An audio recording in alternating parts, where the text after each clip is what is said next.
तो कैसे हैं बच्चों आप? आपका दोबारा से स्वागत है हमारे चैनल पर। और आज हम लोग बहुत ही इंपॉर्टेंट डिफरेंस देखने वाले हैं जीरोस और रूट्स के बीच में। आप इन सब चीजों पे ध्यान नहीं देते, लेकिन ये इंपॉर्टेंट बहुत ज्यादा है और इसी से आपकी नॉलेज का पता चलता है। तो चलिए, आप लोगों ने इन दोनों शब्दों का यूज या फिर कहीं ना कहीं सुने होंगे। आपने 10th क्लास में चैप्टर सेकंड और चैप्टर 4, तो हम सेकंड वाले में जीरोस का इस्तेमाल करते हैं, लेकिन 4 वाले में हम रूट्स का इस्तेमाल करते हैं। तो आज हम देखेंगे इन दोनों में क्या डिफरेंस है।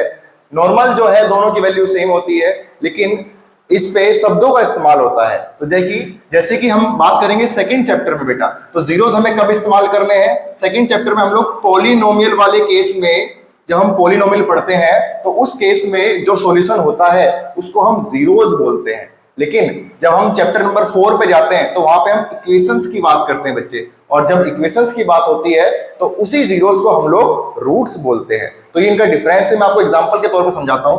जैसे कि हम लोगों ने यहाँ पे x का स्क्वायर 4x प्लस का 6 लिया और यहाँ पे मैंने इसको px कहा बच्चे, तो ये आपका एक पॉलिनोमियल है, ठीक है। लेकिन अगर मैं इसी px को इक्वल टू 0 पुट कर दूंगा तो ये आपका एक इक्वेशन बन जाएगी। तो जब ये इक्वेशन बनेगी तो आपको इसको रूट्स बोलना है, जो भी x की वैल्यू आएगी उसको रूट्स बोलेंगे।